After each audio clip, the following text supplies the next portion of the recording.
Hey guys, in this game, although I was equal in kills and deaths to my lane opponent, I created a 60 CS and 2 level lead at 15 minutes through superior wave control. In this video, I'll explain the thought processes that led to this huge lead.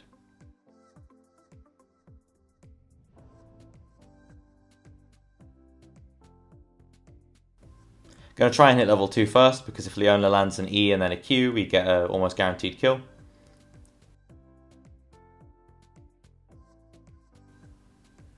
So we're going to hit level 2 here, so I start pinging my support to go in.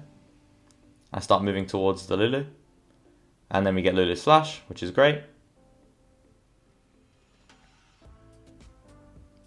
So now, because we've managed to secure the Lulu's flash, we want the wave to be around the middle, or we want the wave to be pushing towards us, because then the Leona is more likely to be able to get an angle and to be able to hit the Lulu who doesn't have flash with her E, which will then result in a kill.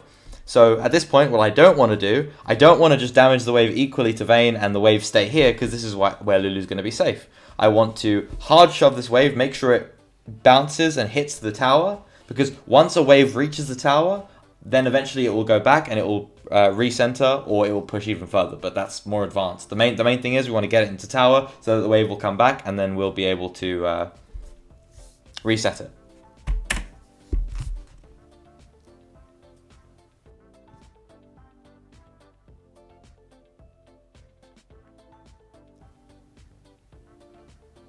So I managed to push the wave into the tower, and now it's going to reset, as you'll see. So now at this point, the wave is going to be pushing towards us, and the reason for that is, although the wave was equal before Vayne auto-attacked it, because the minion wave is closer to their tower, here, than it is to our tower, when the next minion wave arrives from red side, it will arrive here and it will start damaging our minions before my minion wave will arrive from base, because it has longer to travel, and therefore the wave will start pushing towards us. And the reason I want the wave pushing towards us is I want Leona to be able to walk forward and potentially land an E so we can get a kill, because you've already blown the Lulu's flash, so it's looking good.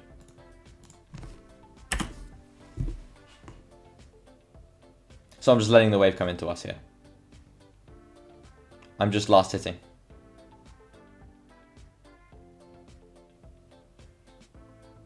Vayne oversteps a ton here, so we end up getting her a flash as well, which is really, really good.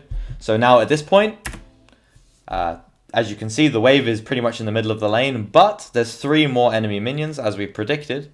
So if we just last hit, the wave is going to keep pushing towards us, which means we can keep zoning them off of XP. Maybe not XP, but at the very least, zone them off CS, or create more opportunities to land CC.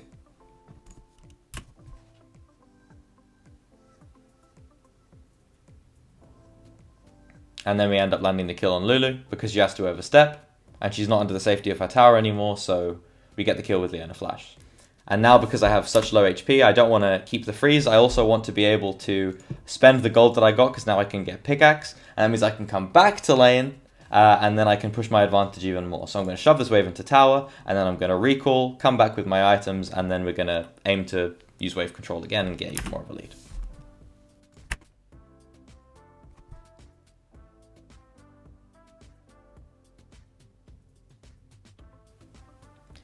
And right here, I'm not worried about Lulu being able to freeze this wave, because the minion wave is just way too big. If she makes any sort of attempt to freeze the wave, she'll have to walk all the way up to this bush and drag all the minions aggro with her, and if she does that, all I'll do is I'll just be able to stop her with the Leona. So there's no chance Lulu can stop this wave from hitting the tower, so I just get back, recall as fast as possible, and we're in a good spot.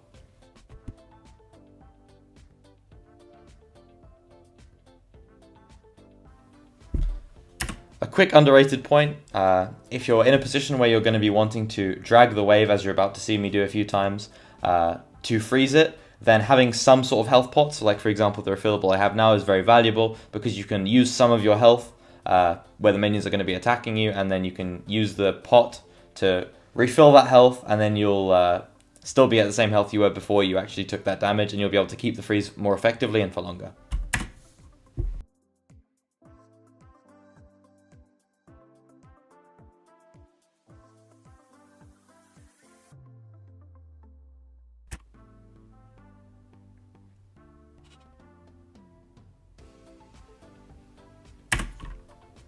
Okay, so right now, although the wave will be pushing towards them, because, number one, we have a minion advantage, but even if we didn't, the wave, as we talked about earlier, is closer to my tower, which means that my reinforcements will arrive more quickly and the wave will push towards them. So even though the wave is pushing towards them, I can still zone off Vayne and Lulu from last hits by standing as I'm standing. The only difference between this and a freeze is this is not permanent, and eventually the wave will push to her. So all Vayne has to do is be patient, not overextend. She'll lose a few last hits on minions, but it's not the end of the world.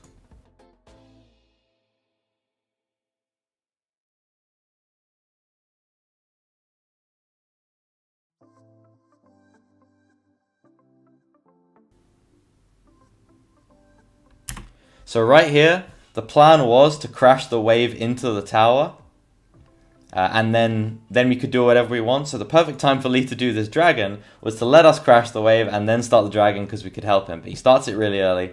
We have to finish pushing the wave, which we don't even manage to do, and then he gets himself in this spot right here. So if you are a jungler, if you understand wave management, that's one of the reasons why it's so important. Because, for example, Lee Sin, if he understood the situation of the wave, he would then wait for us to shove it into the tower, and then he'd start the dragon, and he wouldn't be under any threat of something like this happening. On top of that, the situation is even worse because although TF ulted and saw the Rumble was going to the Lee, he instead decided to go top lane and dive the Ornn instead of actually helping the Lee, but that's a whole different scenario.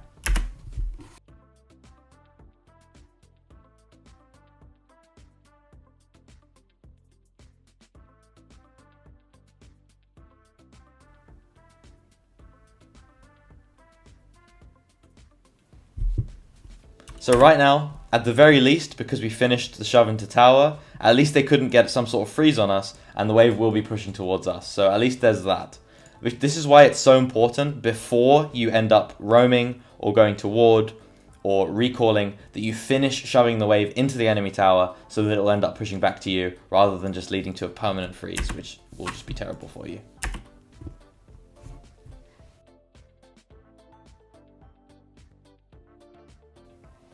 Another benefit of shoving it into tower was, once we shoved the wave into tower, the Vayne and the Lulu had to decide between, do we get all these last hits of this huge wave that's pushing to our tower, or do we go and help the fight that's happening in the river? And they chose to go and join the fight. And what that meant was Vayne missed about 11 to 12 minions under her tower.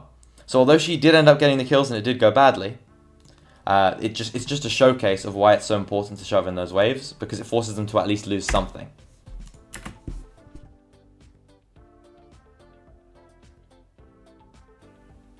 Now, what we're about to see is the huge mistake that was made. The huge mistake that was made by Vayne and Lulu. So, Vayne's desperate to get a recall off, and as I was before, she's shoving a large wave into my tower. The mistake she makes, and the mistake Lulu makes, is backing off before this wave actually reaches the tower. Because then, you'll see what I'm about to do. I'm about to tank this, walk this way, make sure that this minion wave does not hit my tower, then my minions will arrive here, and I can last hit and slightly damage this wave, and just force this to stay here for as long as I want it to, unless Vayne and Lulu can break the freeze. And you'll see how much CS she ends up losing from this.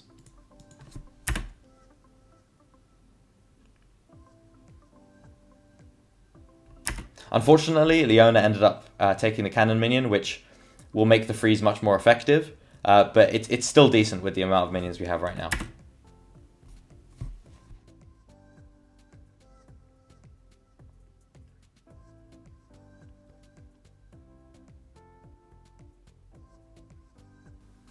That's 5 minions already lost for Vayne. And at this point, I decide that I'm going to break the freeze, shove it into tower, and then either recall or set up something again after that.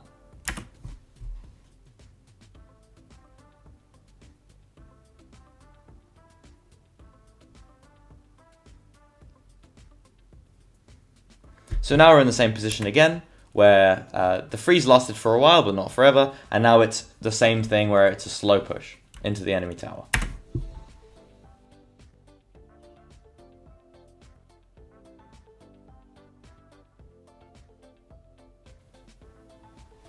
Now during this tower dive, one thing that made it possible is the massive minion wave that we had. Because as you saw, when Vayne tumbled this way and she started attacking me, she took so much damage from so many minions that she wouldn't have otherwise taken if it was a smaller wave. So that's the advantage that you can potentially get from crashing a wave into the enemy tower. The other advantage is, if you have tons of minions like I had, even if they're not all-inning or you're not diving, if they try and poke you while standing here, all of your minions will start damaging them, and it's really crazy. It's so strong to the point that in certain matchups top lane, like if you've ever watched this guy Fogged, the Tryndamere main, sometimes he will have a huge wave crashing into tower, and he will walk up to the tower and he'll just hit the tower and let the enemy auto-attack him once, and that will draw all the minion aggro to that enemy, and he will just E away as Tryndamere, and he will end up winning the trade by miles because the minions do so much damage.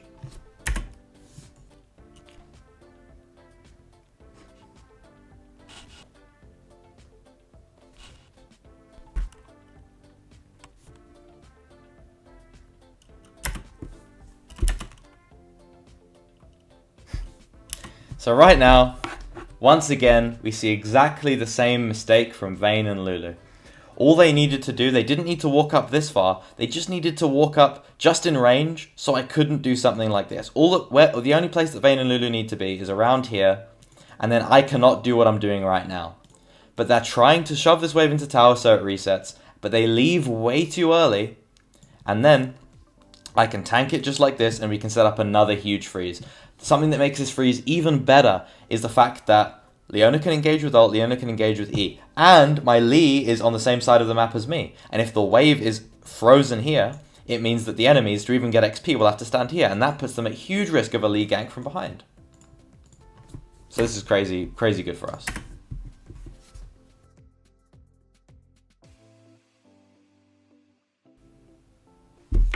One important thing that you might not be realizing is the reason I'm standing here and not standing here is because after these melee minions kill all of my melee minions, which are standing here, what they will do is, unless I'm standing here to tank the damage, they'll walk to try and kill my ranged minions. And if they do that, they're going to get tower aggro. And if they get tower aggro, the freeze will be broken. So I'm trying to maintain the freeze by standing like this.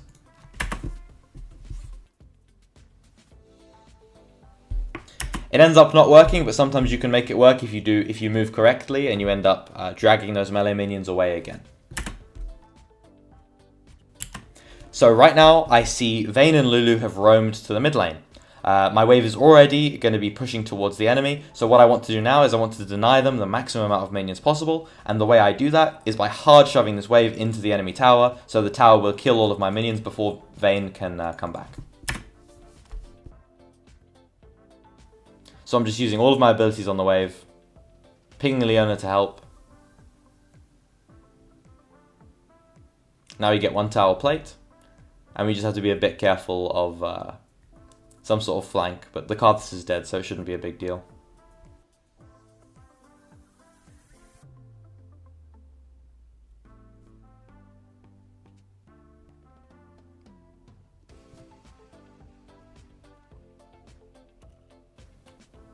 So right now, what you just saw there, although it was going to end up pushing towards them, instead of just landing all my abilities on the enemy wave and just shoving it right back, I could tell that because Vayne was so far away, 3 of my minions were going to die if I just last hit. So by just not damaging until last hitting, I've secured 3 minions. Vayne hasn't got those 3 minions, and she's never going to get the XP for them. So good for me. Right now, the reason I'm shoving the wave is because Lee Sin is starting the dragon again. So what I want to do is I want to shove the wave, the same situation as I did before, create something that the enemy bot lane is going to have to deal with here, and then me and Leona can go and help Lee at the dragon, and we can secure it.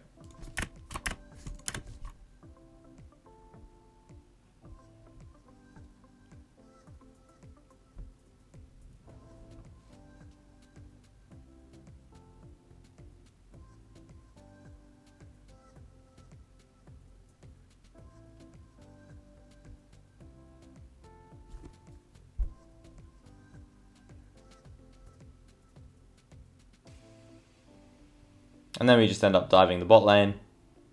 I have a really close call with the Rumble. I know if I get hit by one spell, I die, so I end up flashing. I probably would have dodged it anyway, but I flashed just in case.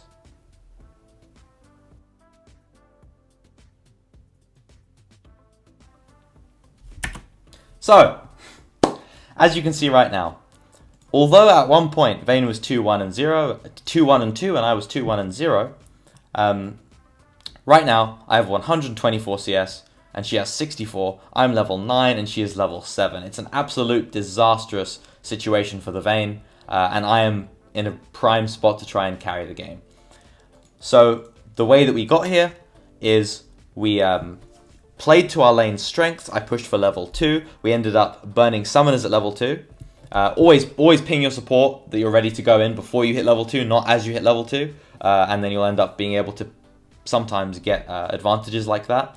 Once we'd burned the summoners, when we had the opportunity to, we froze the wave. And when the wave was slow pushing, we still zoned the enemies off of their CS while we could. Then we hard shoved it into the tower so it would reset. We got favorable back timings. We got priority to go and get wards or go and help our team at the dragon, while the enemy had to be stuck under tower.